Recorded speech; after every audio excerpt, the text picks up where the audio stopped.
Good evening, everybody. Welcome back. Good to see you all again. We had a couple of questions tonight, which I think we'll deal with first. One question is, which spiritual teachers believe in eternal life, and why do they believe this? And that depends on what you mean by spiritual teachers. Many people who are considered to be spiritual teachers do believe in eternal life, and I'm sure many other people who are considered to be spiritual teachers don't believe in spiritual life and in eternal life. And obviously one group or the other group is right and the other group is wrong. And the reason they hold whichever belief they hold is because that's what they've been taught or conditioned to believe.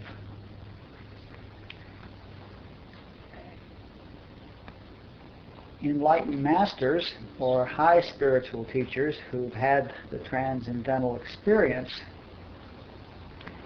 have had the experience of the consciousness outside of time, which is what eternal means.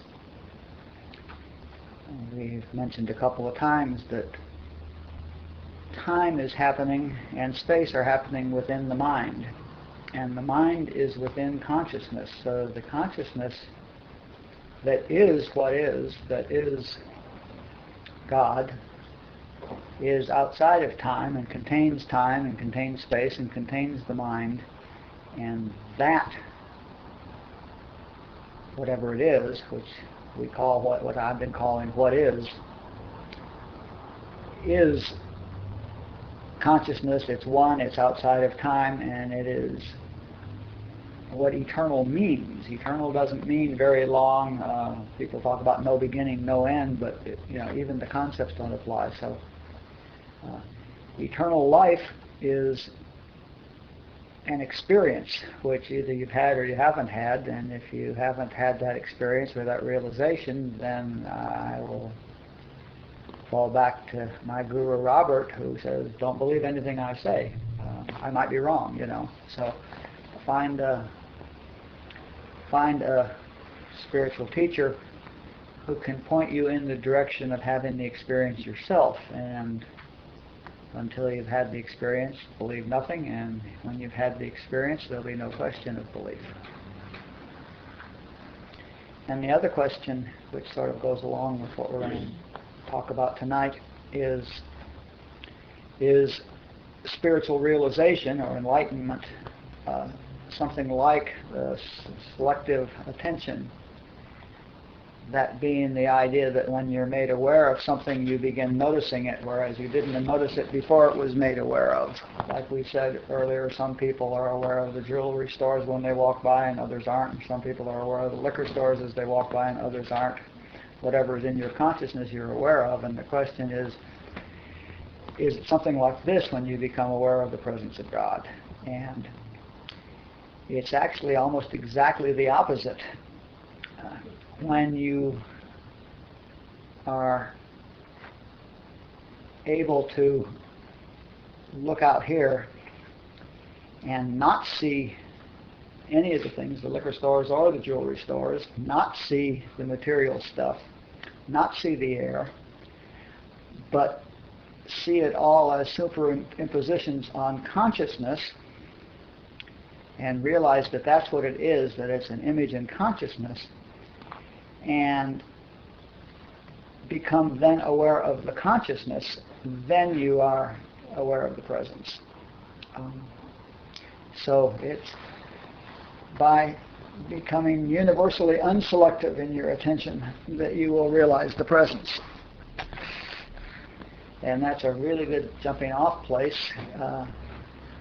Dulcie showed us last class how to do that. The awareness exercise is a really powerful tool which I encourage you to experiment with. It's not one of those things that'll work for 1 out of 1,000 like we were talking about the other night. This is one that works for lots of people. And what it does is it takes us progressively deeper into ourselves through the stages. If I sit down to practice the awareness exercise, the I that's sitting down to do so is an I that thinks there's something to be accomplished and needs to be accomplished, and this is my personal sense, my small self. This is myself with the small s. And I then demonstrate to myself that this awareness faculty exists by becoming aware of my right knee and then my left ear and what have you, but I'm being aware of things about this body, this mind. Again, that's all within the personal sense and the small self, the myself with the small s.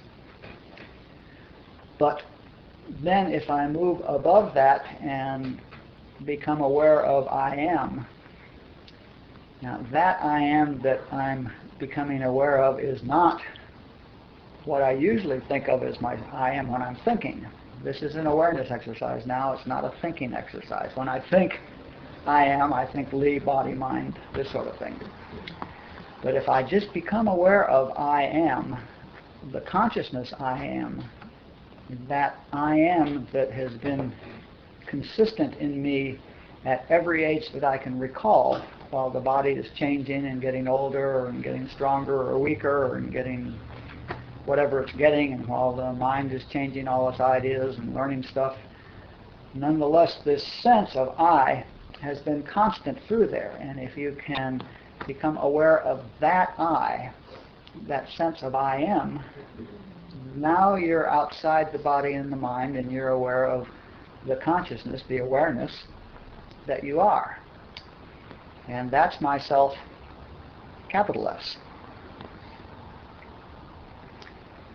Now, when you are aware of, when I am aware of myself, capital S, I can also become aware of, and the words are all wrong now because we're above mind and body, but I can become aware of what feels like a silence around this concept of I am, or this experience of I am, not a concept, this experience of I am.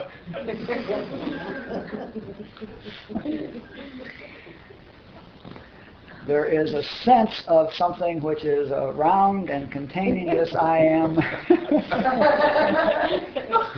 Sometimes it feels like it wraps around your neck.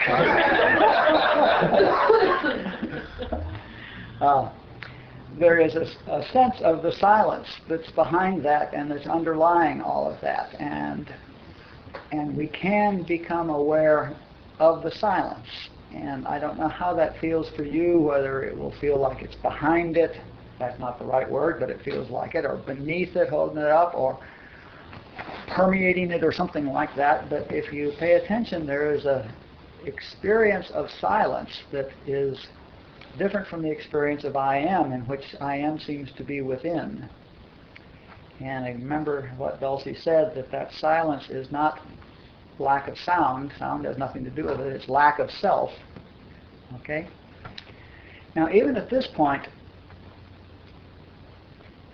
there's two of us. There's myself, capital S now, this I am, which is aware of the silence. Okay? And then you can do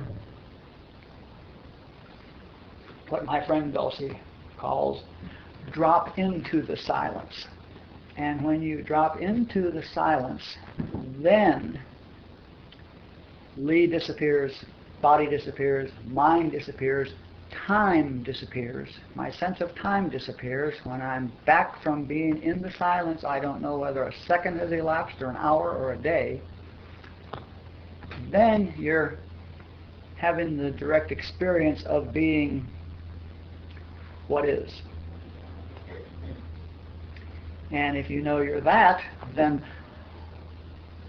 this idea of life and span of life and duration of life and eternality or limitation of life and all that is immediately seen as just being within the Leelaa, being within the mind, being within this time-space mechanism, which is within the consciousness of my self, capital S, which is within the awareness, and I like that word, which is within the awareness which the self, capital S, is. Okay? So if you can throw out everything else, then there's that experience. And the awareness exercise is an incremental, step-by-step path that is designed to lead us directly to that experience. And the awareness, our awareness, is a faculty that we all have, which we all in fact are. And it's a faculty which is outside of the intellect, so that it don't get strapped down by the intellect or limited by it. And it is nonetheless a faculty which we are able to direct. Both the myself small s can direct it while it's moving it around my body, and when I direct it to myself capital S, then that self, myself, can direct it and can direct it to the silence, and then that self, the myself capital S, can drop. And there it is. And that's the experience we're shooting for.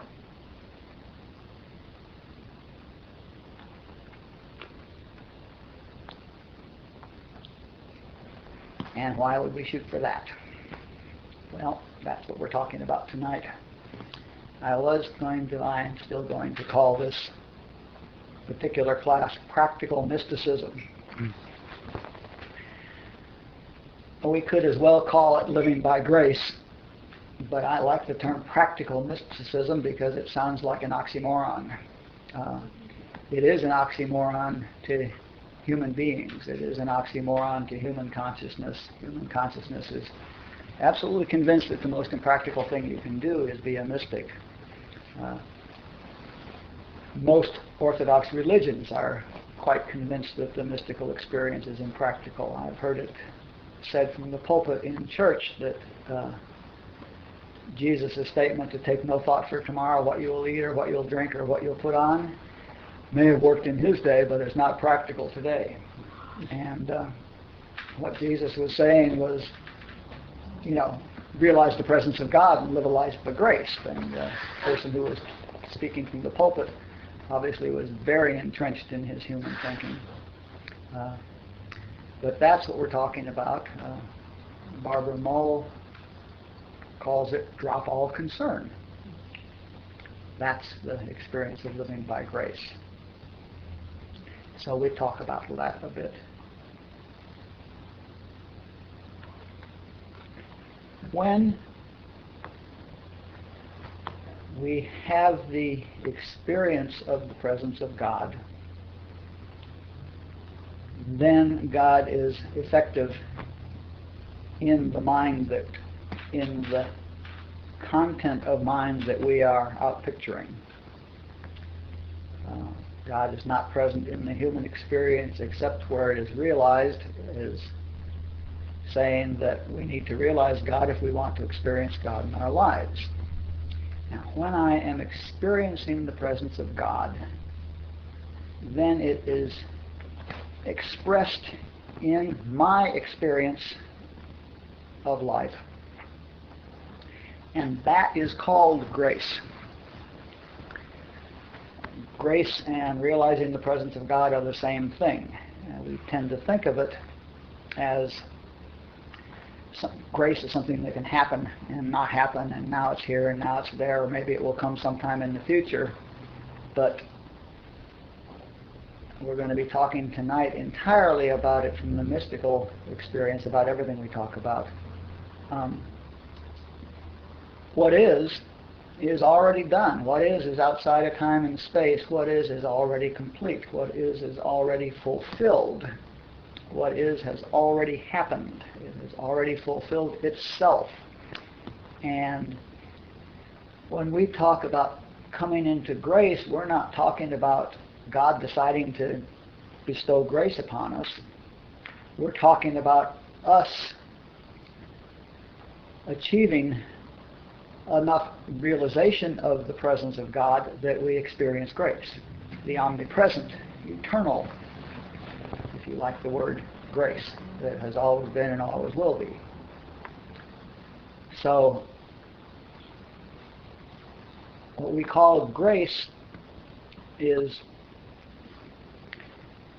not that God is becoming graceful, it's that our game of Leelaa, which is a story of unfolding from ignorance to transcendental consciousness, is now periodically arriving at the point where we experience the presence of God. And so what we call grace appears in our life. They also talk about the grace of the Guru. And the grace of the Guru is exactly the same grace as the grace of what is or the grace of God. The fact is that the Guru is high and lifts you up to where you can experience the presence of God, and that's called grace. And it manifests in your life while you're hanging out with the Guru until you can do it yourself. So it's the same grace. We have a minor experience of that, those of us who are 12-step people.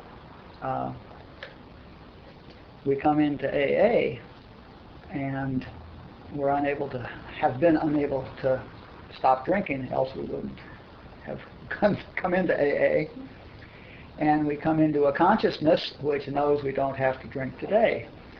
And we get lifted by being in that consciousness, and it becomes our experience sooner or later, often sooner, sometimes immediately, that we don't need to drink today. And we talk about that we now don't need to drink through grace. And through the grace of God, I don't have to drink, or there but for the grace of God go I. What it means is that there but for the fact that I haven't left this consciousness and haven't gotten far enough away from the presence of God that I have no realization of it, go I. That's why continuing regular attendance at AA is often beneficial, because it keeps you in the consciousness, it keeps you in that particular detail or realization that is the realization that allows people to stay sober who have that problem or any other addiction. So grace is omnipresent, and God realization or realization of what is or enlightenment or whatever you want to call that is the experience of that, and it manifests in your life. And so we could easily call this living by grace.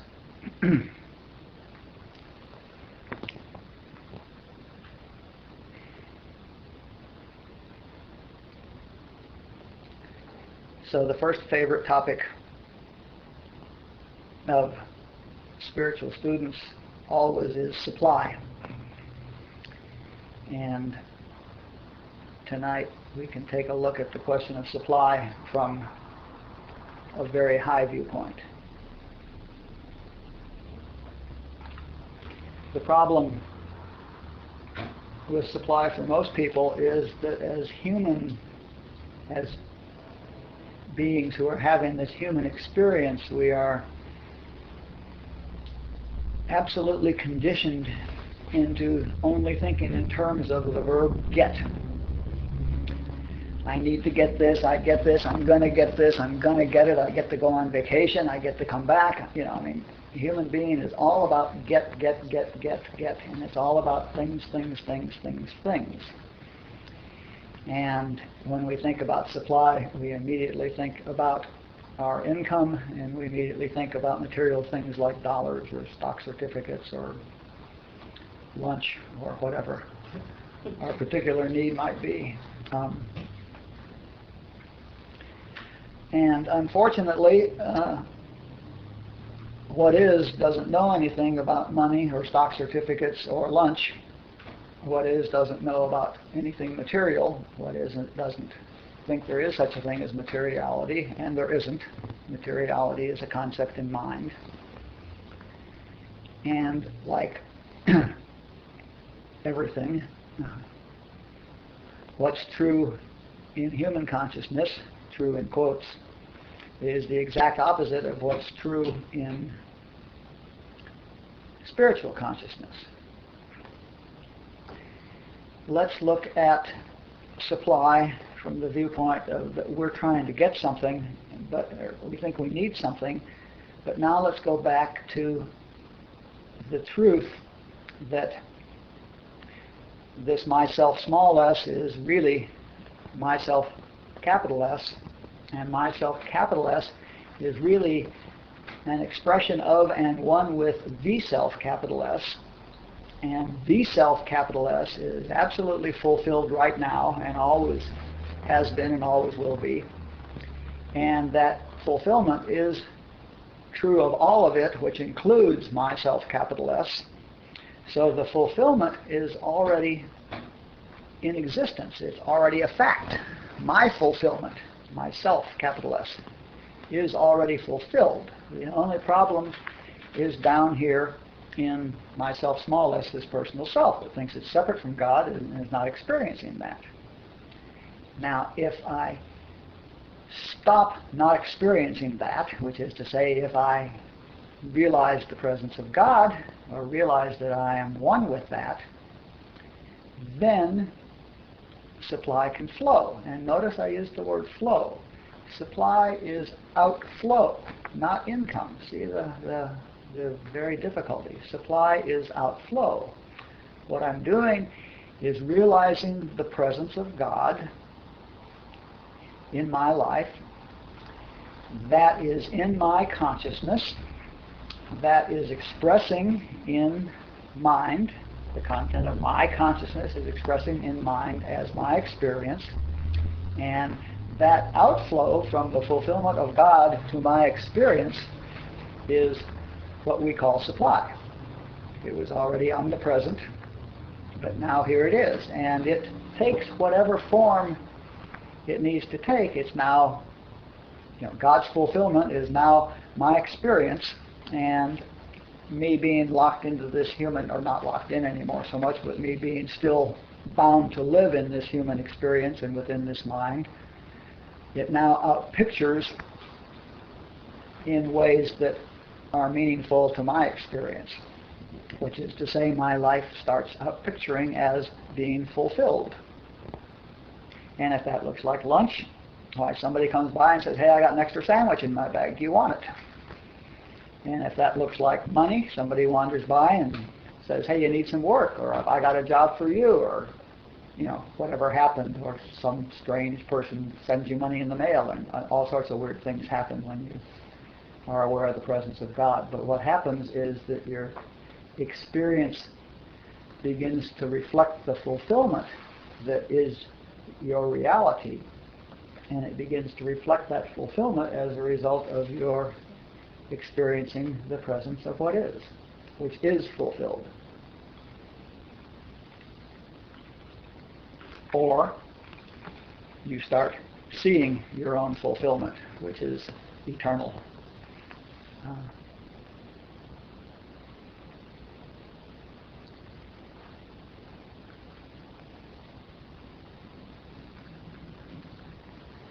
So the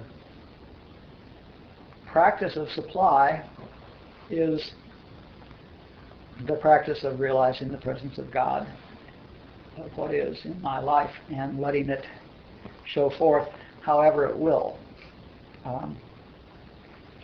If I start itemizing what I want it to look like, then I'm suddenly back in humanhood, and I'm trying to manifest dollars or automobiles or whatever it is I think it should look like. And now I'm in humanhood, and I'm in human consciousness, and I'm not in realization of what is. I'm not in the mystical consciousness. I don't have that realization, and so my mind is out picturing not the car, but the lack of car, which I'm focused on. And I'm, in fact, maintaining the lack of car or lunch or whatever it is that I think I want. The minute I'm looking at something material, I'm blocking it. The minute I'm looking to get something, I'm blocking it. But when I am aware of who I am, or I should say to the extent that I am aware of who I am, my life starts manifesting that extent of fulfillment, whatever that needs to look like. and it will meet you exactly if you will find a place to live that meets your standard of living, whatever that might be. Your necessities will be met, and not God's idea of your necessities, your sense of fulfillment. It's you that is fulfilled and will be experiencing that. So it will look like whatever it is appropriate for it to look like in your case.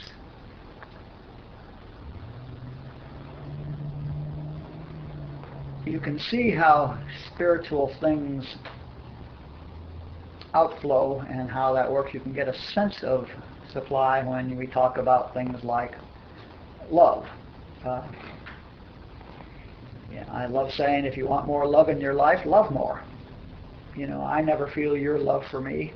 I may observe you indulging in behaviors that I've been conditioned to believe indicate your love for me, but I never have any experience of your love for me. The only love I ever feel is love that I'm feeling, the love that I'm expressing for someone, which is in reality God's love through me flowing out. And that's the point of supply. It's God's love through me flowing out. If I want more love in my life, I love more. If I want more companionship in my life, I be a companion. If I want more stuff in my life, I let more stuff flow out from me.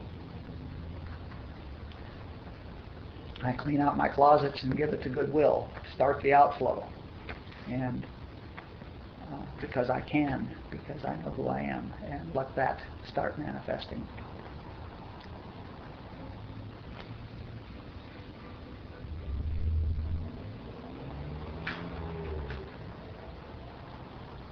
Probably what's going to happen is we're going to touch on several topics tonight only at that level, and we may have a series of classes in the spring that go into some depth on each of these topics, but that's probably enough to say for now. I would like us to hear only what supply is, and not necessarily specific ways of practicing for it, but I would like us to all hear what supply is, and what healing is, and what employment is, and what companionship is, and what things like that are, so that we can start focusing our thinking in that direction, and perhaps lift ourselves into that experience by being aware of what it is. Remember that we don't demonstrate anything. We don't set out to materialize anything. What we demonstrate is the presence of God in our life, and that is everything that we need. So the focus is way back on demonstrating the presence of God, demonstrating the presence of what is, demonstrating that realization, and then letting it work in our lives however it will.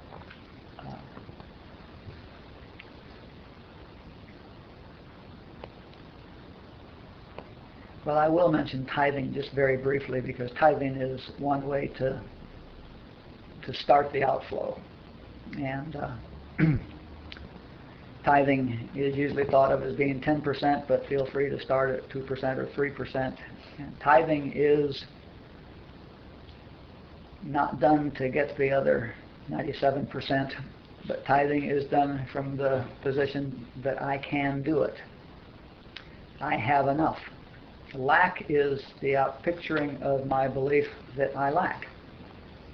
And abundance is my outpicturing of my belief that I have abundance. And if I can start with expressing the belief that I have, I've turned it around immediately. So what tithing is about is picking that amount that you're comfortable with and giving it away to usually definitely to some impersonal recipient, and usually or often to a place that you find uplifting spiritually, or that you find is meeting your current idea of what's a beneficial thing to do. I have tithed to 12-step recovery homes. I've tithed to spiritual teachers. I've tithed to Nature Conservancy, because I like the idea of saving lands here and there. But get in the habit of tithing 2 or 3%, and it's done first. It's the first bill you pay, and you're paying it because you have and because you can, and that's the end of it. And once you've done that, it's none of your business what happens to it or who does what with it or anything like that. And several people in this community have had some really phenomenal experiences very quickly by making the decision to tithe. Okay, I've got a bunch of topics over here.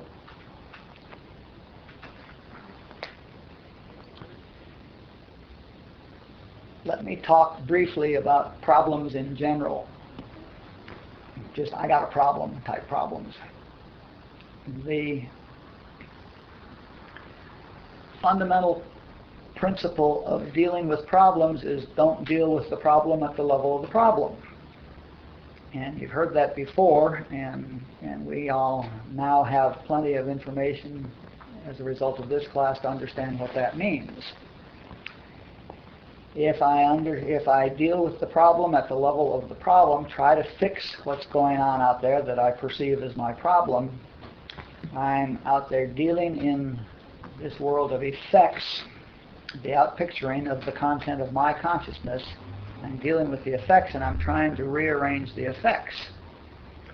And I like to say it's like standing in front of a mirror and not liking what I see and starting to paint the glass so that I like what I see. The problem is not in the mirror. The problem is back here in what's being reflected. And when I'm dealing out there with a problem, what I'm dealing with is a reflection of my consciousness. And so dealing with it at that level, I may annihilate it at that level. I may absolutely eliminate the problem. I may kill the person that appears to be a problem, obliterate them. Poof. The consciousness is still here. Another one just like him or her will show up, and I will have the same problem. Different apparel, different guys, different costume, but the problem will continue to manifest as long as I'm out there trying to get rid of it. What I need to do is change the content of the consciousness, which is causing the reflection in mind. You ladies, when you look in the mirror and you don't like the picture, put on some lipstick, comb your hair, don't attack the glass. And, it's the same thing. If I don't like what I'm getting, I need to change my beliefs, because if what I'm getting is not harmonious, then my beliefs are that I'm human, and I'm not realizing the presence of God in my life. If I realize the presence of God in my life, and I realize that God, therefore I am fulfilled, and that God, therefore I am harmonious, then I am changing the belief back here, and then the picture changes and harmony appears. So I just wanted to take a minute there and re-stress, don't deal with the problem at the level of the problem. And I don't care what kind of a problem it is. It's my consciousness that I'm experiencing and about to deal with, the outpicturing of my consciousness. And everything I'm looking at is an effect, not a cause. There are no causes out there. There are no sources out there to gain supply from. It's all effect.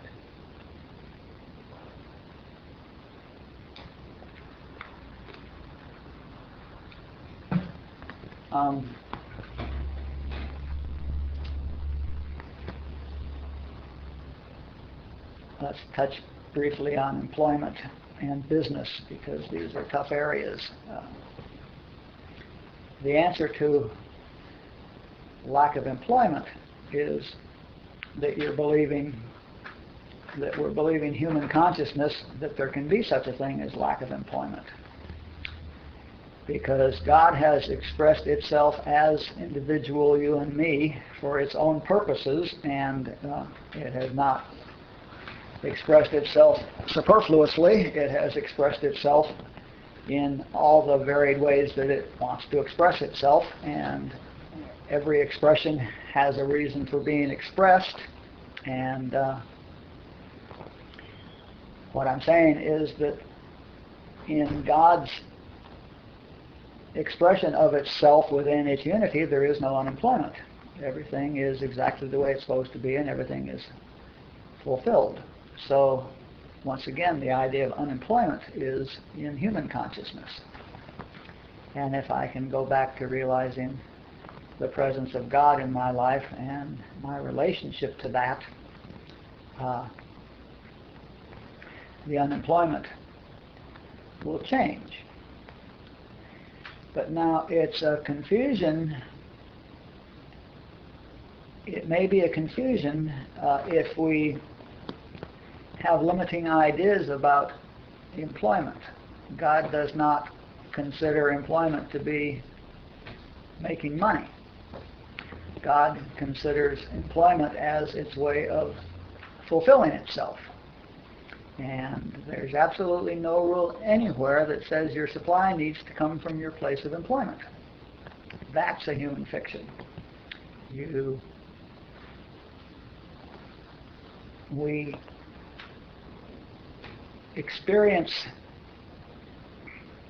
come to discover what it is that feels right to us to be doing in this human picture, in this experience, this human experience that we're having.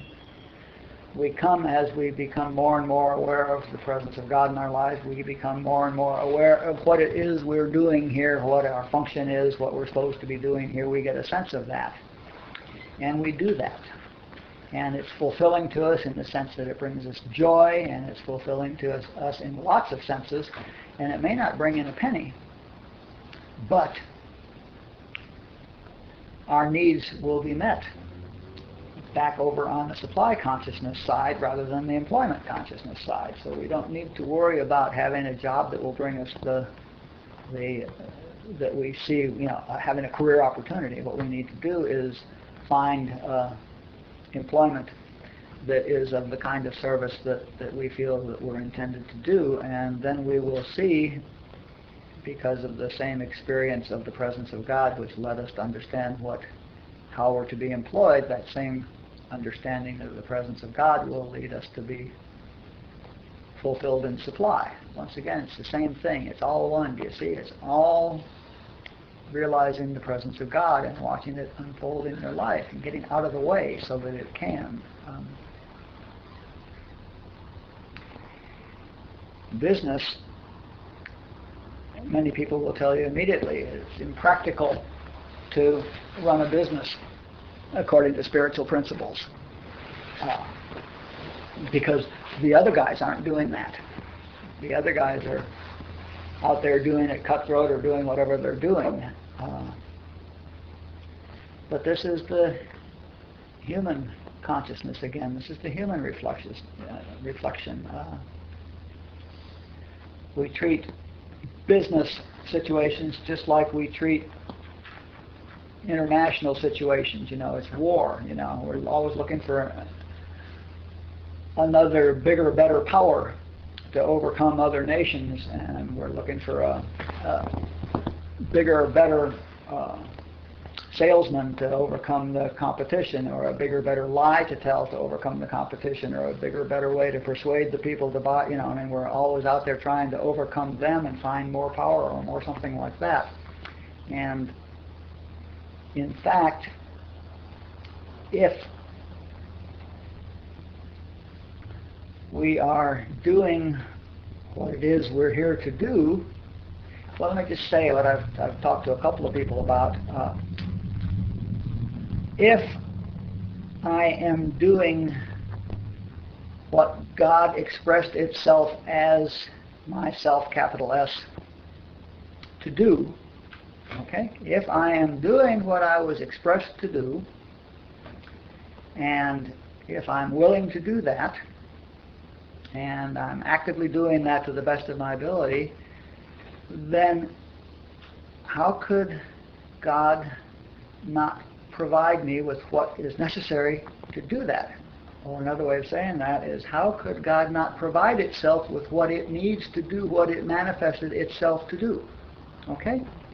Now, how's that for fundamental supply and fundamental business and fundamental everything? How could God, why would God manifest itself to do something, and when undertaking to do that, cut itself short somewhere and not provide itself with what it needed. That's just makes, it's just ludicrous, and it obviously is not the case. And so if my employment is what I'm here to do, or my business is what is the service business of what I'm here to do, then how can what is necessary not be provided? It can't not be provided.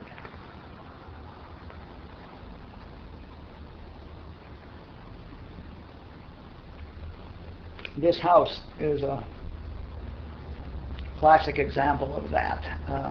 I was essentially told 10 years ago to get this house. I didn't know why, but I had a nice job at the time and could afford to get into the mortgage payments and stuff at the time, and then that job disappeared within the first 6 months. But other things happened to keep going along, and the meditation started happening here, and some Goldsmith tape groups started happening here, and certain things started happening in this house. We knocked out the wall and made a bigger room, and a certain work began to unfold here in at the time, the 12-step Hermosa Beach community. A certain work began to unfold, and I was paying careful attention to my supply consciousness at the time, and was looking at what was going on here. And since I bought this house, well, certainly not once in the past 5 years have I earned enough money to pay the mortgage on the house, let alone buy lunch, back to lunch. My cash flow has never been sufficient to meet the expenses, to meet just the basic mortgage and property tax of the house in 5 years.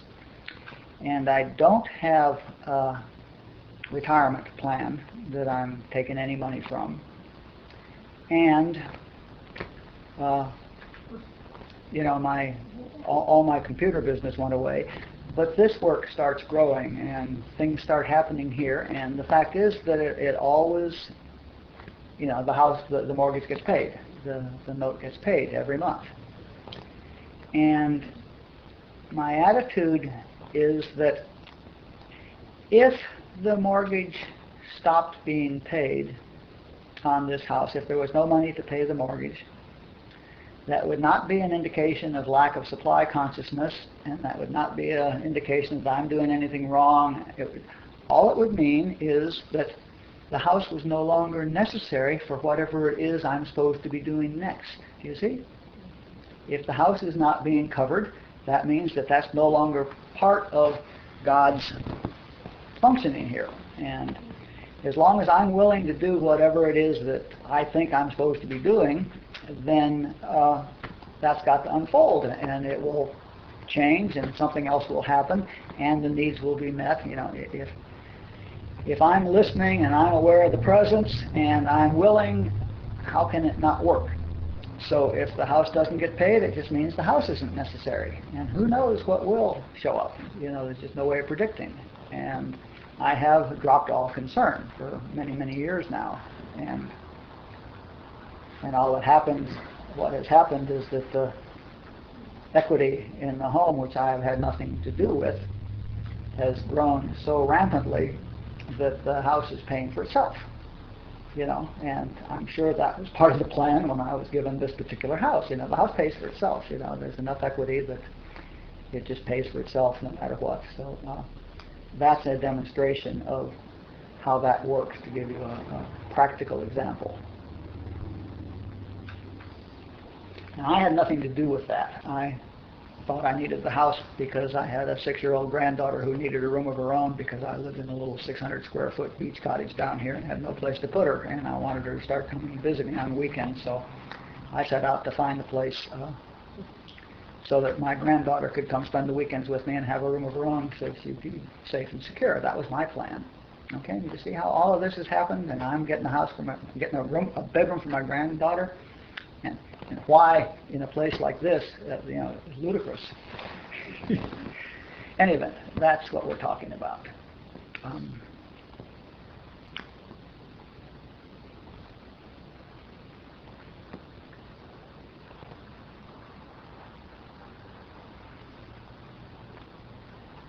I mentioned companionship. If you want more companionship, be a companion. You can be a companion to as many people as you find it in yourself to be. You can be a companion to a dog or a cat or a plant or whatever, but you can start companionship flowing and you will start experiencing companionship. And I'm not going to spend much time on relationships because we do a whole relationship workshop, and that's a very practical workshop on, there's lots and lots of tools that are given there about doing relationships. But I heard Joel the other night really sum up relationships, and once in a while he says something that just really nails it for me. And he says, any problems that we're having in relationship appear to be based in a conflict of interest. And God does not have a conflict of interest with itself. End of question about conflict in relationships. Go to the place where you realize that I am an expression of God and that the other person is an expression of God, and realize the fact that that God is not in conflict with itself. It has not had two expressions of itself which have a conflict of interest. God is fulfilled and complete and done and harmonious, so there can be no conflict of interest. And if I can get to the point where I realize that, it's in my consciousness, the picture changes. And suddenly, there's no conflict. And it may be that, it may look like we sit down and, address that question. Well, how can we have a conflict of interest here? We're both interested in the success of ourselves and our spiritual growth individually and the spiritual growth of the partnership, and how can there possibly be a conflict of interest here? It means that we're not clear as to what our interests really are, and if suddenly we're focused on trying to recognize what the interests are, the relationship difficulty resolves really quickly. So it's an approach a practical approach you might try. Go into meditation together for 10 minutes, and then identify your interests and see if you can find a conflict, because it can't be there. If you still see a conflict of interest, go back into meditation, contemplate for another 5 minutes. But you can contemplate until you can recognize that there can't be a conflict of interest. So then there's the other primary interest in spiritual consciousness, and that's spiritual healing. And spiritual healing as distinct from mental healing or medical healing, of course, but specifically spiritual healing. And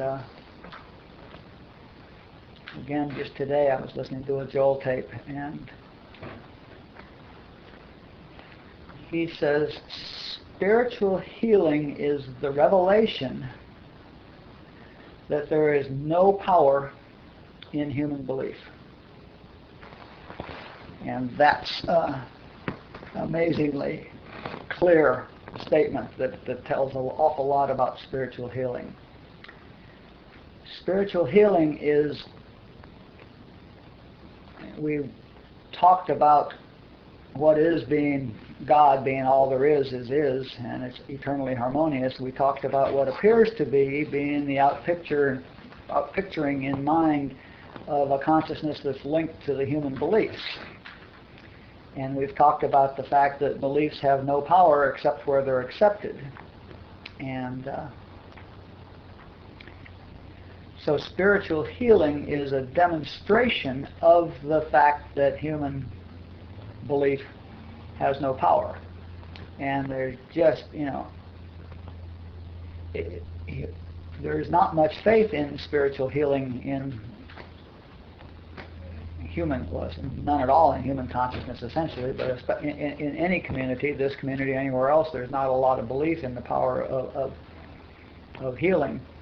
And yet, if any of us did some research, back to the time of Mary Baker Eddy when Christian Science started, she had amazing healings, and the fruitage of her healings and the healings of her students resulted in 3,000 Christian Science churches throughout the world based on these principles. So it was working. I mean, these were not 3,000 churches full of people who were hypnotized into thinking something was working. What was happening is that people were no longer having colds, or colds were disappearing, or flu was disappearing, or cancers were disappearing, or whatever was disappearing. So there was lots of demonstration back then. As it got further away from her, and it got more diluted, and more mental stuff came into it, and so that with the exception of a few religious science churches, which are still quite focused, it became a lot of mental healing and a lot of affirmations and a lot of stuff like that, which is of limited value and certainly is not permanent. But there's ample demonstration of that spiritual healing works, and it's proof that human belief has no power. And Joel himself was an awesome healer, as was Buddha, by the way, and as was Jesus, as we know. Amazing healings that these people demonstrated, because they all absolutely knew that any discord is an outpicture in the human consciousness, and that there's nothing to sustain it, and sometimes it takes longer than others to break it. But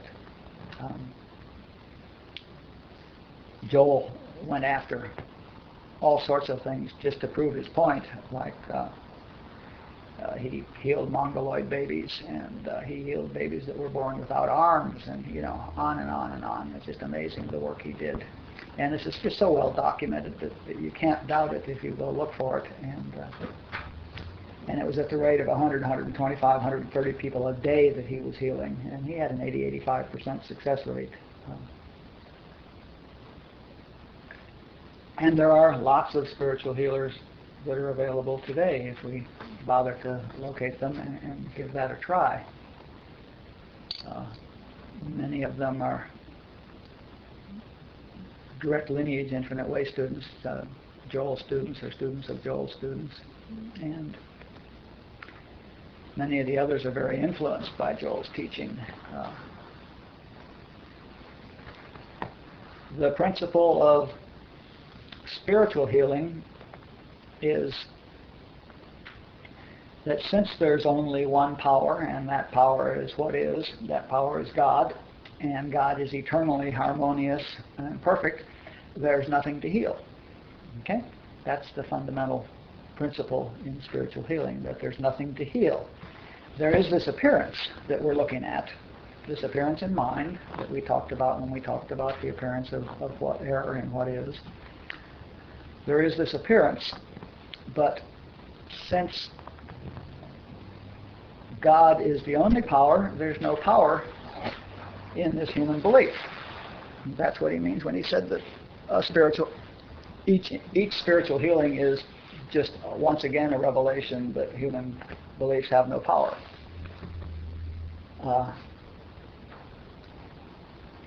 If somebody goes to a practitioner and asks for a spiritual healing, and in doing so they have aligned their consciousness with the consciousness of the practitioner. And if the practitioner then can realize the presence of God, once again, have the mystical experience and realize the presence of God and the unicity of the power of God, and lift himself to the point that he sees clearly that this is a lie and can't be, then the client who has come to him or her, because they've associated their consciousness with the practitioner's consciousness, will also be lifted above the belief in two powers. With respect to that particular instance and in that moment, they will be lifted above there, and the appearance will be reversed somehow, and it's what we call a healing. And it depends primarily on the extent, the height to which the practitioner can lift herself or himself, the clarity of their understanding and the height to which they can lift themselves, and often that is a reflection of how long they've been doing the work, because as Joel says, for the first 3 or 4 years you keep doing it and you get some results, and every time you get a result you believe a little more, but you really often spend 3 or 4 or 5 or 6 years really coming to believe the principles that you've been saying you believed and working with, and lifting yourself with, and it's over and over repetitive work, lifting yourself, trying to lift yourself to the height where you can see the truth.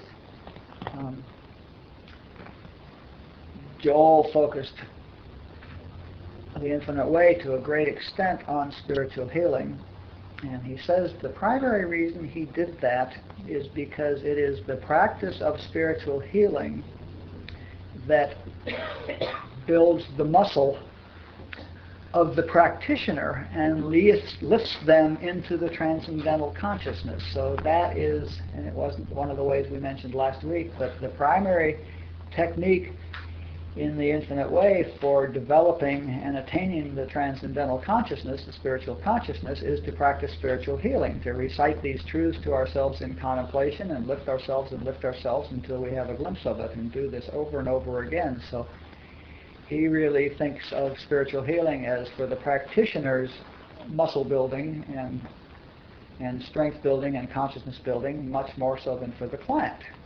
Because, and in fact that's clearly true, because the client may have a healing with respect to this particular problem, but if the beliefs of the client have not changed permanently, then the outpicturing of the beliefs of the client will not change, and the experience will come back again. Robert talks about having a tumor on your right shoulder and you get the surgeon to remove it and it grows on the left shoulder, and you get the surgeon to remove that and it grows on your hip, and the thing is that until you change the consciousness, there's not going to be a long-term healing, but it's a good demonstration for the client because they see that the principles of the Infinite Way that Joel was teaching were true, and often they became curious and began doing the work themselves or doing the study themselves to learn how to do that, and after a while they developed the consciousness within themselves to maintain that after, usually a period of years, and after going to the practitioner perhaps several times to get different problems met.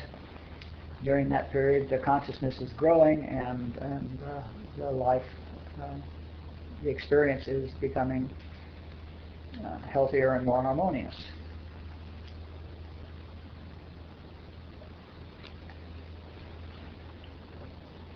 If the client is rigidly clinging to whatever belief it is that's manifesting as their disharmony, then they probably won't be able to have a spiritual healing.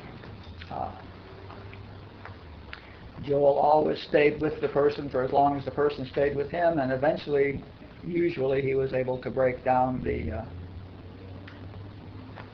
rigid belief that the person had, because Joel was a very high practitioner. And eventually he was able to break that down, but Joel also only had 80 or 85% healing. So all the healings aren't necessarily instantaneous and miraculous, and some of those are because the client is clinging to the problem, and some of them, or many of them, are because the practitioner isn't able to devote enough time or isn't devoting enough time to lift themselves to the necessary height, or whatever. But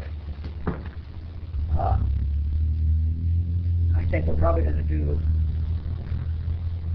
1 or 2 or 3 classes next spring or sometime, whenever I'm told we're ready to do that. We'll do a few classes on that, and we'll do it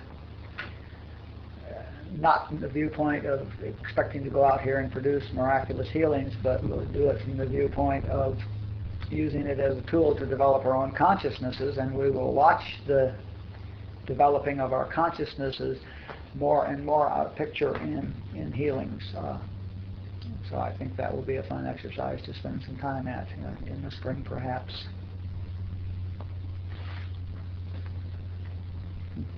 What else do we need to say? Oh, let me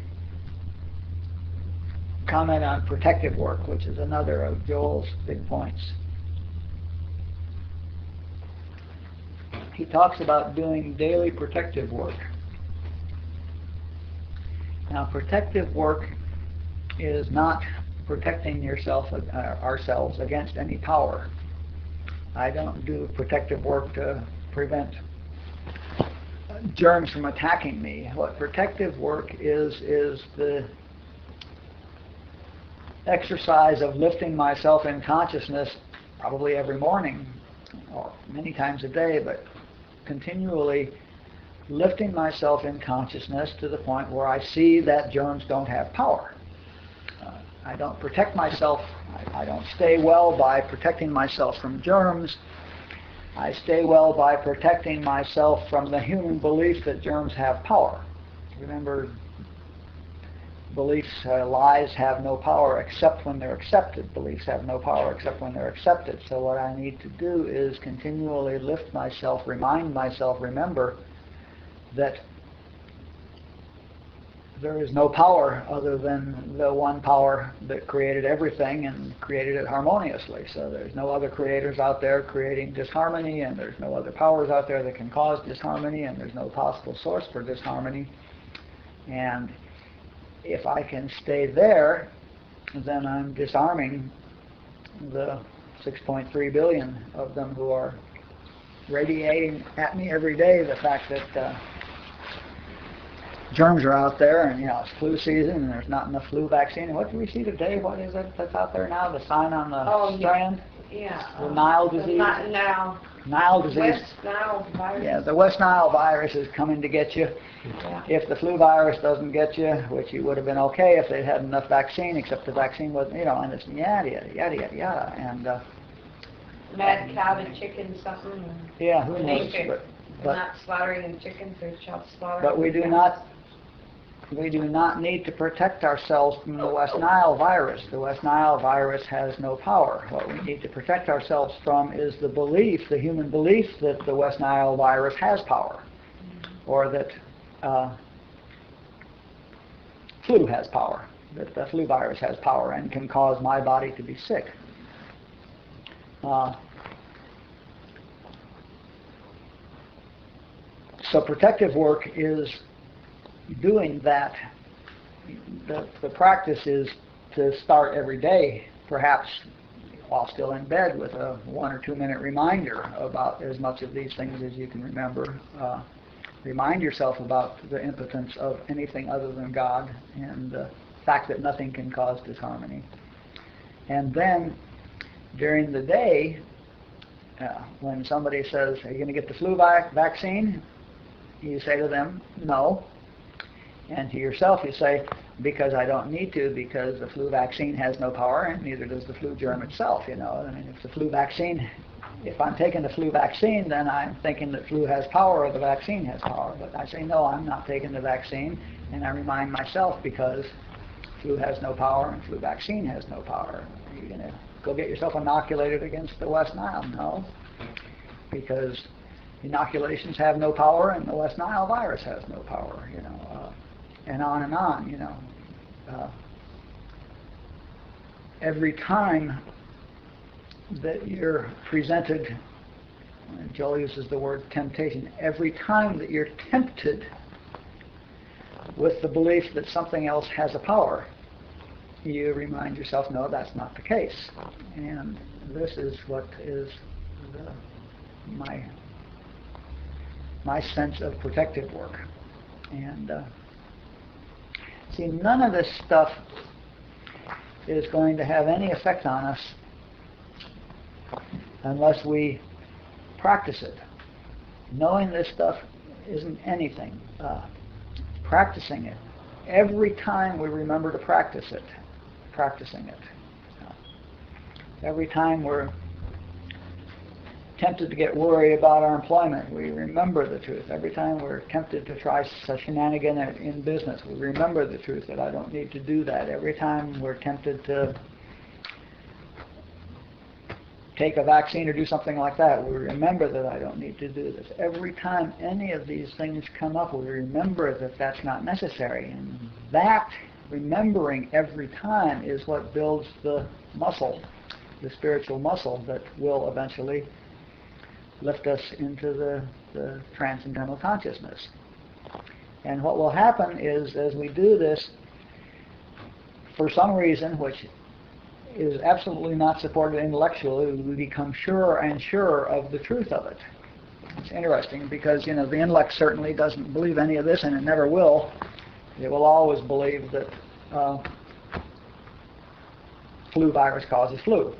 And but if we continue to remind ourselves over and over that it can't, and such like, we will discover that we become more and more confident of that truth. We know it better. We know it deeper, not intellectually, but we have a deeper and deeper knowing. And as we have a deeper and deeper knowing, we catch flu less.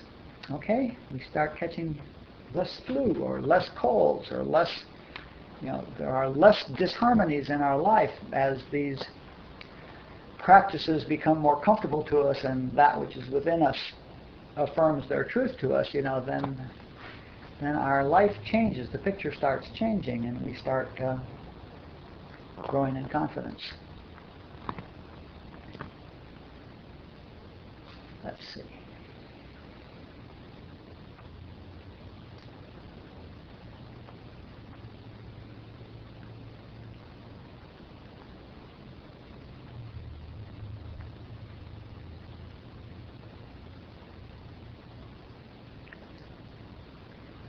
Practice the awareness exercise, or whatever practice you can find like that, but I like that one especially because it specifically works us through the levels of little I to bigger I to the self, and allows us to work on experiencing that, and it's a direct experience. Practice that, and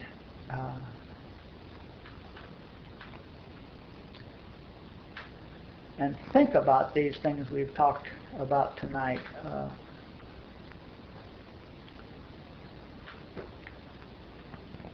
I'd like you to see how completely impractical mysticism is to human consciousness, and I'd like you to at least understand from what we've said tonight how very practical mysticism would be if we could attain that experience and live a life entirely by grace. What we call living a life entirely by grace, which really means live the life that we really are in this moment. Experience in this moment the fulfillment and the harmony and the joy that is us in this moment that we may not be experiencing right now. And that's back to the question about what is the experience. The experience is stopping thinking that this is the experience. This isn't it.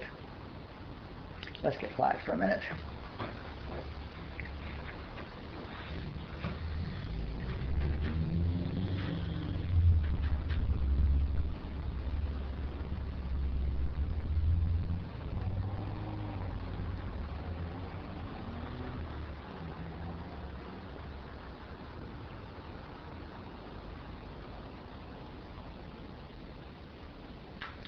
Okay, thanks for coming. Love you all.